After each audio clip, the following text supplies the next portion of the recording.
వారం రోజులలో పడ్డాయన్న విషయాన్ని నాకు వాళ్ళకు వచ్చినటువంటి ఆన్లైన్లో పడ్డటువంటి బ్యాంక్ ఖాతా పాస్బుక్లు తీసుకొచ్చి చూపించారు అధ్యక్ష. మరి వీళ్ళు ఈరోజు సభలో మాట్లాడుతున్నారు అధ్యక్ష, అదేదో పడతలేనట్టుగా, ఎవరికి పడలేదన్నట్టుగా ఈ విధంగా బాధ్యత రహితంగా మాట్లాడుతున్నారు అధ్యక్ష. మా గౌరవ ముఖ్యమంత్రి గారు ఇప్పుడు చాలా క్లారిటీగా అసలు ఎంతమందికి రైతు బంధు వేసినాం, రైతులను భరోసా ఇవ్వడానికి ఎంత మందికి డబ్బులు ఇచ్చినాం అన్నది స్పష్టంగా తెలియజేశారు అధ్యక్ష. తెలంగాణ రాష్ట్రంలో ఉన్న రైతుల ఖాతాలకి 25,35,967 ఖాతాలకు అధ్యక్ష 20,616,80,000 రూపాయలు జమ చేయడం జరిగింది అధ్యక్ష. ఇది అక్షర సత్యం అధ్యక్ష. నేను నియోజకవర్గాల వారిగా చెప్పదలుచుకున్నా అధ్యక్ష. అచ్చంపేట నియోజకవర్గానికి 34,518 మంది రైతులు ఉంటే 296,61 రూపాయలు ఇవ్వడం జరిగింది అధ్యక్ష. ఆదిలాబాద్ నియోజకవర్గానికి 14,129 రైతులు ఉంటే 157,32 ఇవ్వడం జరిగింది అధ్యక్ష. ఆలేరు నియోజకవర్గానికి 30,149 రైతులు ఉంటే 235,70,00,000 రూపాయలు ఇవ్వడం జరిగింది అధ్యక్ష. ఆలంపూర్ నియోజకవర్గానికి 27,695 మంది రైతులు ఉంటే 228,83,00,000 ఇవ్వడం జరిగింది అధ్యక్ష. అందోలు నియోజకవర్గానికి 37,258 మంది రైతులుంటే 300,26,00,000 రూపాయలు ఇవ్వడం జరిగింది. ఆర్మూరు నియోజకవర్గానికి 12,472 మంది రైతులుంటే 102,34,00,000 రూపాయలు ఇవ్వడం జరిగింది అధ్యక్ష. ఆసిఫాబాద్ నియోజకవర్గానికి 28,272 మంది రైతులుంటే 263,59,00,000 ఇవ్వడం జరిగింది అధ్యక్ష. అశ్వరావుపేట నియోజకవర్గానికి 14,615 మంది రైతులుంటే 102,01,00,000 రూపాయలు ఇవ్వడం జరిగింది అధ్యక్ష. బాల్కొండ నియోజకవర్గానికి 15,849 మంది రైతులుంటే 139,11,00,000 రూపాయలు ఇవ్వడం జరిగింది అధ్యక్ష. బాన్సువాడ నియోజకవర్గానికి 22,728 మంది రైతులుంటే 140,30,00,000 ఇవ్వడం జరిగింది అధ్యక్ష. బెల్లంపల్లి నియోజకవర్గానికి 18,207 మంది రైతులుంటే 168,97,00,000 ఇవ్వడం జరిగింది అధ్యక్ష. భద్రాచలం నియోజకవర్గానికి 11,422 మంది రైతులుంటే 77,84,00,000 ఇవ్వడం జరిగింది అధ్యక్ష. భువనగిరి నియోజకవర్గానికి 18,423 మంది రైతులుంటే 144,26,00,000 ఇవ్వడం జరిగింది అధ్యక్ష. భూపాల్పల్లి నియోజకవర్గానికి 27,638 మంది రైతులుంటే 242 కోట్ల రూపాయలు ఇవ్వడం జరిగింది అధ్యక్ష. బోధ్ నియోజకవర్గానికి 29,821 మంది రైతులుంటే 317,84,00,000 ఇవ్వడం జరిగింది అధ్యక్ష. బోధన్ నియోజకవర్గానికి 19,429 మంది రైతులుంటే 125,40,00,000 ఇవ్వడం జరిగింది అధ్యక్ష. చెన్నూరు నియోజకవర్గానికి 17,956 మంది రైతులుంటే 158,54,00,000 రూపాయలు ఇవ్వడం జరిగింది అధ్యక్ష. చేవెళ్ల నియోజకవర్గానికి 22,380 మంది రైతులుంటే 160,56,00,000 ఇవ్వడం జరిగింది అధ్యక్ష. చొప్పదండి నియోజకవర్గానికి 27,230 మంది రైతులుంటే 217,57,00,000 ఇవ్వడం జరిగింది అధ్యక్ష. దేవరకద్ర నియోజకవర్గానికి 29,530 మంది రైతులుంటే 223,26,00,000 ఇవ్వడం జరిగింది అధ్యక్ష. దేవరకొండ నియోజకవర్గానికి 38,110 మంది రైతులుంటే 333,09,00,000 రూపాయలు ఇవ్వడం జరిగింది అధ్యక్ష. అదేవిధంగా ధర్మపురి నియోజకవర్గానికి 32,227 మంది రైతులుంటే 236,49,00,000 ఇవ్వడం జరిగింది అధ్యక్ష. దోర్నకల్ నియోజకవర్గానికి 25,879 మంది రైతులుంటే 234,72,00,000 ఇవ్వడం జరిగింది అధ్యక్ష. అదేవిధంగా దుబ్బాక నియోజకవర్గానికి 34,651 మంది రైతులుంటే 268,43,00,000 ఇవ్వడం జరిగింది అధ్యక్ష.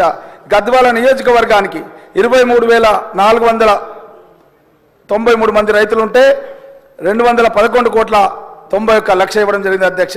అదేవిధంగా గత ముఖ్యమంత్రి గజ్వేల్ నియోజకవర్గానికి అధ్యక్ష 28,166 మంది రైతులుంటే 216,78,00,000 ఇవ్వడం జరిగింది అధ్యక్ష. అంటే ప్రజాప్రభుత్వం లోపల కాంగ్రెస్ బీజేపీ బీఆర్ఎస్ అనేది ఏం లేదు అధ్యక్ష.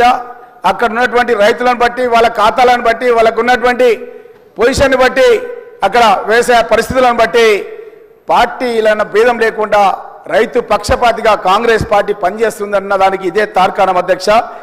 గణపూర్ స్టేషన్ నియోజకవర్గంలో 31,735 మంది రైతులు ఉంటే 282 కోట్ల 84 లక్షలు ఇవ్వడం జరిగింది అధ్యక్ష. హుస్నాబాద్ నియోజకవర్గంలో 34,767 మంది రైతులు ఉంటే 286 కోట్ల 26 లక్షలు వాళ్ళ ఖాతా లోపల జమ చేయడం జరిగింది అధ్యక్ష. హుజూరాబాద్ నియోజకవర్గంలో 26,049 మంది రైతులు ఉంటే 200 కోట్ల 72 లక్షల రూపాయలు వాళ్ళ ఖాతా లోపల జమ చేయడం జరిగింది అధ్యక్ష. హుజూర్ నగర్ నియోజకవర్గంలో 28,483 మంది రైతులు ఉంటే 201 కోటి పైన 45 లక్షల రూపాయలు జమ చేయడం జరిగింది అధ్యక్ష. ఇబ్రాహీంపట్నం నియోజకవర్గంలో 13,656 మంది రైతులు ఉంటే 96 కోట్ల 25 లక్షలు జమ చేయడం జరిగింది అధ్యక్ష. జడ్చర్ల నియోజకవర్గంలో 28,615 మంది రైతులుంటే 233 కోట్ల 87 లక్షల రూపాయలు రైతుల ఖాతా లోపల జమ చేయడం జరిగింది అధ్యక్ష. జగిత్యాల నియోజకవర్గంలో 15,530 మంది రైతులు ఉంటే అక్కడ 118 కోట్ల 93 లక్షల రూపాయలు జమ చేయడం జరిగింది అధ్యక్ష. జనగామ నియోజకవర్గంలో 26,226 మంది రైతులు ఉంటే 240 కోట్ల 30 లక్షల రూపాయలు జమ చేయడం జరిగింది అధ్యక్ష. జుక్కల్ నియోజకవర్గంలో 29,573 మంది రైతులు ఉంటే 220 కోట్ల 56 లక్షల రూపాయలు జమ చేయడం జరిగింది అధ్యక్ష. కల్వకుర్తి నియోజకవర్గంలో 36,977 మంది రైతులు ఉంటే 305 కోట్ల 75 లక్షల రూపాయలు జమ చేయడం అధ్యక్ష. కామారెడ్డి నియోజకవర్గంలో 23,495 మంది రైతులు ఉంటే 175 కోట్ల 13 లక్షల రూపాయల ఖాతాలో జమ చేయడం జరిగింది అధ్యక్ష. కరీంనగర్ నియోజకవర్గంలో 4,629 రైతుల ఖాతాలో 31 కోట్ల 85 లక్షల రూపాయలు జమ చేయడం జరిగింది అధ్యక్ష. ఖమ్మం లోపల 4,959 మంది రైతుల ఖాతాలో 38 కోట్ల 37 లక్షల రూపాయలు జమ చేయడం జరిగింది అధ్యక్ష. ఖానాపూర్ నియోజకవర్గంలో 26,777 మంది రైతుల ఖాతాలో 240 కోట్ల 43 లక్షల రూపాయలు జమ చేయడం జరిగింది అధ్యక్ష. కోదాడ నియోజకవర్గంలో 28,368 మంది రైతుల ఖాతాలో 186 కోట్ల 54 వేల రూపాయలు జమ చేయడం జరిగింది అధ్యక్ష. కొడంగల్ నియోజకవర్గంలో 34,683 మంది రైతులు ఉంటే 279 కోట్ల 49 లక్షలు అధ్యక్ష. ముఖ్యంగా ఇక్కడ గమనించాలి అధ్యక్ష, ముఖ్యమంత్రి నియోజకవర్గమైన ముఖ్యమంత్రి కంటే ఎక్కువ డబ్బులు రైతుల ఖాతాలో, ఈవెన్ అపోజిషన్ వాళ్ళ ఖాతాలో, శాసనసభ్యుల ఖాతాలో ఈరోజు జమ అయినాయంటే మన ముఖ్యమంత్రి గారి పాలనా దక్షిణతకు ఇది నిదర్శనం అనేది చెప్తూ అధ్యక్ష, కొల్లాపూర్ నియోజకవర్గంలో 32,308 మంది రైతుల ఖాతాలో 253 కోట్ల 29 వేల రూపాయలు 29 లక్షల రూపాయలు జమ కావడం జరిగింది అధ్యక్ష. కోరుట్ల నియోజకవర్గంలో 14,993 మంది రైతుల ఖాతాల్లో 122 కోట్ల 31 లక్షల రూపాయలు జమ చేయడం జరిగింది అధ్యక్ష. కొత్తగూడెం నియోజకవర్గంలో 6,431 ఖాతా లోపల 48 కోట్ల 23 లక్షలు జమ చేయడం జరిగింది అధ్యక్ష. మధిర నియోజకవర్గంలో 30,299 రైతుల ఖాతాలో 208 కోట్ల 28 లక్షల రూపాయలు జమ చేయడం జరిగింది అధ్యక్ష. మహబూబాద్ నియోజకవర్గంలో 21,296 మంది రైతుల ఖాతాలో 177 కోట్ల 2 లక్షల రూపాయలు జమ చేయడం జరిగింది అధ్యక్ష. మహబూబ్ నగర్ నియోజకవర్గంలో 9,804 మంది రైతుల ఖాతాలో 71 కోట్ల 82 లక్షల రూపాయలు జమ చేయడం జరిగింది అధ్యక్ష. మహేశ్వరం నియోజకవర్గంలో 8,245 మంది రైతుల ఖాతాలో 60 కోట్ల 6 లక్షల రూపాయలు జమ చేయడం జరిగింది అధ్యక్ష. మక్తల్ నియోజకవర్గంలో 28,405 మంది రైతుల ఖాతాలో 267 కోట్ల రూపాయల 55 లక్షల రూపాయలు జమ చేయడం జరిగింది అధ్యక్ష. మల్కాజ్గిరి నియోజకవర్గంలో అక్కడ కేవలం 2 రైతులు ఉన్నారు అధ్యక్ష, వారికి 1 లక్ష మాత్రమే జమ చేయడం జరిగింది అధ్యక్ష. అదేవిధంగా అధ్యక్ష, మానకొండూరు నియోజకవర్గంలో 28,747 మంది రైతుల ఖాతాలో 223 కోట్ల 11 లక్షల రూపాయలు జమ చేయడం జరిగింది అధ్యక్ష. మంచిర్యాల నియోజకవర్గంలో 14,455 మంది రైతుల ఖాతాలో 101 కోట్ల 66 లక్షల రూపాయలు జమ చేయడం జరిగింది అధ్యక్ష. మంత్రి నియోజకవర్గంలో 660 మంది రైతుల ఖాతాలో 183 కోట్ల 57 లక్షల రూపాయలు జమ చేయడం జరిగింది అధ్యక్ష. మంత్రి నియోజకవర్గమైనా ఏ నియోజకవర్గమైనా తేడా లేవు అధ్యక్ష. అక్కడ కూడా 183 కోట్ల 57 లక్షలు మాత్రమే వచ్చినాయి. అదేవిధంగా మెదక్ నియోజకవర్గంలో 30,881 మంది రైతుల ఖాతాలో 219 కోట్ల 53 లక్షల రూపాయలు జమ చేయడం జరిగింది అధ్యక్ష. మేడ్చల్ నియోజకవర్గంలో 3,949 మంది రైతుల ఖాతాలో 23 కోట్ల 59 లక్షలు జమ చేయడం జరిగింది అధ్యక్ష. మిర్యాలగూడ నియోజకవర్గంలో 21,976 మంది రైతుల ఖాతాలో 158 కోట్ల 10 లక్షల రూపాయలు జమ చేయడం జరిగింది అధ్యక్ష. ముదోలు నియోజకవర్గంలో 32,389 మంది రైతుల ఖాతాలో 308 కోట్ల 89 లక్షల రూపాయలు జమ చేయడం జరిగింది అధ్యక్ష. ములుగు నియోజకవర్గంలో అదేవిధంగా 21,054 మంది రైతుల ఖాతాలో 172 కోట్ల 38 లక్షల రూపాయలు జమ చేయడం జరిగింది అధ్యక్ష. మునుగోడు నియోజకవర్గంలో 36,713 రైతుల ఖాతాలో 317 కోట్ల 69 లక్షల రూపాయలు జమ చేయడం జరిగింది అధ్యక్ష. నాగార్జున సాగర్ నియోజకవర్గంలో 34,520 రైతుల ఖాతాలో 281 కోట్ల 22 లక్షలు జమ చేయడం జరిగింది అధ్యక్ష. నాగర్ కర్నూలు నియోజకవర్గంలో 30,549 మంది రైతుల ఖాతాలో 255 కోట్ల 43 లక్షల రూపాయలు జమ చేయడం జరిగింది అధ్యక్ష.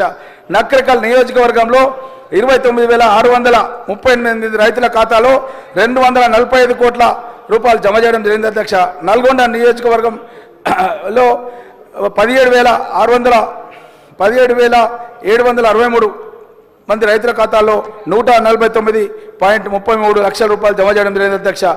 నారాయణఖేడ్ నియోజకవర్గంలో 32,507 మంది రైతుల ఖాతాలో 265 కోట్ల 90 లక్షలు జమ చేయడం జరిగింది అధ్యక్ష.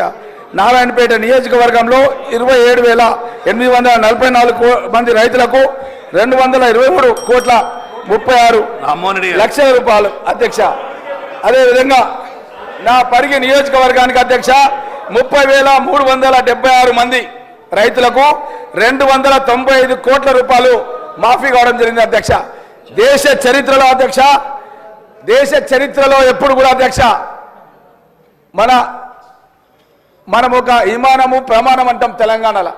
ఇక్కడ ఉన్న శాసనసభ్యులందరూ కోరుతున్న అధ్యక్ష, ప్రభుత్వం వచ్చిన 6-7 నెలల్లో 15 ఆగస్టు కల్లా గౌరవ ముఖ్యమంత్రి రేవంత్ రెడ్డి గారు 2 లక్షల ఊరకు రుణమాఫీ చేస్తా అని చెప్పి ఒక్కొక్క నియోజకవర్గానికి దగ్గర ఆవరేజ్ 200 నుంచి 300 కోట్ల రూపాయల రుణమాఫీ చేసిన చరిత్ర మన భారతదేశంలో ఏ రాష్ట్రంలో ఏ ముఖ్యమంత్రి కూడా చేయని విధంగా మన గౌరవ ముఖ్యమంత్రి రేవంత్ రెడ్డి గారు మాఫీ చేసింది అన్నది ఎక్కడ చూసినా సరే చర్చ జరుగుతుంటే ఇక్కడ కూర్చున్నటువంటి ప్రతిపక్ష సభ్యులు ఇప్పటి వరకు మాట్లాడిన కేటీఆర్ కానీ హరీష్ రావు కానీ వాళ్ళు ఏ విధంగా మాట్లాడిన అధ్యక్ష, అదేదో మనం అసలు రుణమాఫీ చేయలేదన్నట్టుగా వాళ్ళు చేసినటువంటి రుణమాఫీ చారానా అని చేసి ఆఖరి చారానా ఎగ్గొట్టి ప్రభుత్వం రాగానే ఇస్తామని చెప్పి ప్రభుత్వం వచ్చిన 2-3 ఏళ్లకు స్టార్ట్ చేసి వాళ్ళు ఇచ్చినటువంటి రుణమాఫీ దేనికి పోయింది అధ్యక్ష అంటే అది వడ్డీ మాఫీ కింద అయిపోయింది తప్ప రుణమాఫీ కాలేదు అధ్యక్ష.